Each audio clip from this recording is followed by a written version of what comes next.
I'm Dave Wurzel, and you're watching PHTV4. This is Spotlight. Today's Spotlight is on Zelda's Kitchen Witches, an organization that helps women who are moving into transitional housing. And I'm going to kind of let you expand on that and clarify. We're fortunate today to have two guests with us who are part of this organization. On my right is Marie Desmond, who's the vice president of Zelda's Kitchen Witches, and on my left is Erin Brown, who is a member of the board of directors, and also she's the owner of Salon L, which is a site they use in the fall to collect donations, right? And I'll let Erin speak to that in a little bit also. So I'm gonna go right to Marie. If you could tell us what is Zelda's Kitchen Witches and maybe also how it got started. Sure. Zelda's Kitchen Witches started 5 years ago. It's going to be this April or May. And it was really Janet Evans, who's a Palos Heights resident, her vision. Her vision was that she wanted to help women that were fleeing domestic violence or women that were homeless. So she put something out on Facebook, and yes, us old folks do follow Facebook a lot, and we're friends on Facebook, so I responded, and there was a small group of us that met at I think it was Hope Lutheran in Orland Park, and from there we started our board. There was someone there from the Crisis Center, which helps women that are fleeing domestic violence. We decided, how can we best do this? And she had the vision. We said, how can we thought we'd start by hosting showers, just like we host showers for our daughters, or we had showers to get gifts when we're getting married and we want to stock our house and kitchen. And our mission was really to stock the kitchen for women fleeing domestic violence. And we held our first shower 5 years ago, June, that happened to be at my house at the time, and we invited local women to it and men which joined us, and they were asked to bring gifts to the shower to help to fill up a kitchen.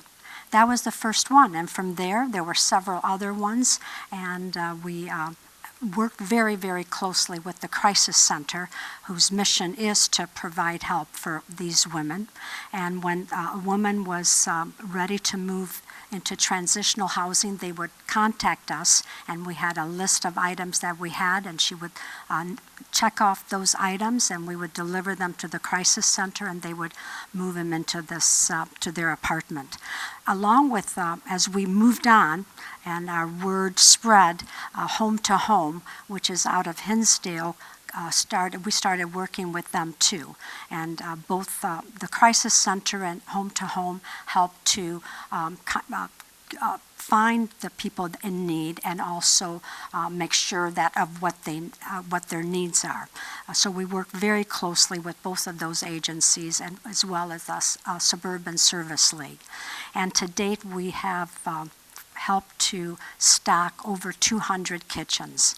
And the generosity of the community. We've had showers in Palos Heights and Palos Park and Orland and Olympia Fields, and we've had visual ones. It was really hard during COVID to deal with that, so we had some visual ones. And local churches, especially the Greek Church in Palos Heights, hosted several events for us. The generosity has been really so abundant. In Palos Heights, the League of Women Voters hosted one for us, and the women's clubs and junior women's club, but some of the biggest donors have been salons like Salon L. So with that, I'll pass it on to you.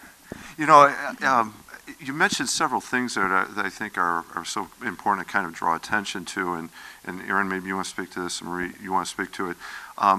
We think about the horrible situation these women have been in, and now they've gotten to a situation where they've been able to get away from it or escape, but now what? You know, right? Like they can get support around them or emotional support around them in some way, but they also need to live a life somehow, right? And get reestablished in some way. And where do they go? And it sounds like your organization has stepped into a really important part of that process. And obviously from the support you're getting, that seems to be the case. Erin, do you want to talk about, especially because you are a site where you've hosted this and you will be collecting in the fall, this next year I take it, what types of items, it's okay, what types of items do people bring, what types of items do the people need in this situation? We do our drive in October because October is Domestic Violence Awareness Month. So the entire month of October, we collect items, and it's all new items. These are not your old crock pot from the basement. These women have been through a lot, and they deserve a new kitchen. And these women often flee domestic violence with just the shirt on their back, and they have nothing. So that's where we come in and we give them a beautiful kitchen, because we believe at Zelda's Kitchen, which is the kitchen is the heart of the home. So that's why we picked the kitchen, to focus on the kitchen. So I was invited to a shower, I think in 2019 or 2018. And then I got the idea, I thought, oh, I can do this at the salon. So instead of the bride being the recipient of all the gifts, Zelda's Kitchen Witches is the recipient. And so I started doing, the first one I did in 2019, then of course COVID we skipped, and then we've been doing them ever since. But I also did one last year in May because we were down because of COVID. But it's all kinds of kitchen items, from crock pots to silverware and pot holders and all kinds of things. Anything you need in your kitchen. So what I really think is interesting is they'll interview the woman and they'll say, are you a baker, or do you like to cook? And so we might focus in on, oh, she loves to bake, so we'll give her, cupcake tins and that kind of thing. Or we'll say, what is your favorite color? What would you like? What's the color you'd like for your kitchen? Some people say red or blue, and then we'll focus on that, and we really try to customize it so she feels comfortable and happy in her new kitchen. Yeah, like your sign or your logo, the kitchen is the heart of the home, right? And I think what it would be like to have to escape that situation, and to be in a place where you can reestablish yourself. There's a support structure around you, right? And you can make a home again, a place where you feel good and safe. Right. And especially in this case, the kitchen is so important to the. A lot of these women have children, young children, so they can cook and make meals for their children, so they're not so disrupted. Right. So I want to talk a little bit about, like, if somebody wants to make a donation, or maybe you take monetary or just items, how somebody would go about doing that, because you've mentioned several special events they can do that, and we know you're on Facebook. Check them out on Facebook. What do you recommend about that? Excuse me. And then I do want to talk about, do you have any other events coming up, like the things you talked about? Do you want to? Well, definitely Facebook is our biggest, has our biggest following, and also they can contact Janet Evans at, is it Zelda's Kitchen Witches at gmail.com, and she's really very responsive, and we do have a list of items that people could select from. In fact, I have some samples here. Sure. And it lists all of the items that people can donate. And additionally, as we mentioned earlier, when the women are moving into transitional housing, they get a list of the items and they can check off what they would need. I want to just backtrack a little bit, if I may. Janet had this vision, because she always tells the story that when she was getting married, her mother-in-law went in and stocked her kitchen and hung up a witch at a good luck logo, and that just was such a heartwarming experience for her that she wanted to pass it on. I like the background, because it raises where did the name come from, right? And the sign. So we talked about. So we'll show this, and some of the items, and like as Erin said, a variety of items for the kitchen, and maybe some specifically to a person's needs or talents or ability. One, I just thought of this. One really easy way to make a donation is you can go to Amazon to our wish list. We have a wish list on Amazon. So we have all the items right there. You could just click them and they ship right to where they need to go. That's one thing that's wonderful with the salon. When our clients are processing their color, they just take their phone, have it all shipped right here, and the next day I have, all the items. So our clients have been very, very generous over the years, but that's, excuse me, a really easy way to make a donation. And can you speak to a little bit now the other part of it? What if, it's that woman who needs the help, who needs, the transitional?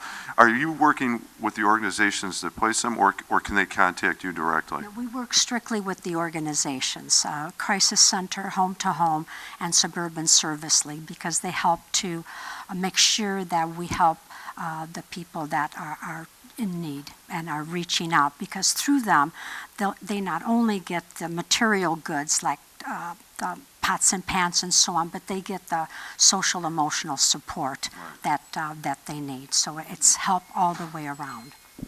And any other information, I don't want to cut you off. This is such an important topic. I want to make sure we speak to all of it, address all of it. But are there any other, so we know in the fall we can look for something at Salon L. They can go to Amazon and do the wish list for Zelda's Kitchen Witches. Are there any other events coming up either locally? Because you also mentioned that there are several communities in the Chicagoland area that are involved. Anything else you want to mention on that? Well, we are hosting Luncheon, a recognition luncheon on February 12th. So if anyone's interested in finding out about it, we could certainly give them the information. They could contact us through Facebook or through our website, and we would be happy to share that. So if women, or if somebody out there wanted to join the organization also to help in that way, right? Is it? Yeah, definitely. And we're always looking for people to host showers at their homes, so that you could reach out to Janet. And like I said, we're always looking for shower houses. Okay. Well, Marie, thank you very much. Can I add just Sure, one thing? sure, please, This please. was just a really heartwarming. Many of our recipients write thank you notes to us. And this one, and I'll show it to you, it says, "Thank you, Zelda's Kitchen Witches. You allow me to cook in my own safe apartment. Domestic violence survivor at the Crisis Center." And this was an illustration that she had for us. And what a powerful reminder of something that many of us could take for granted, right? And for this person, how profoundly important it is, So thank you. Obviously, this is so much appreciated and so important, and the work you do in this way is so valuable.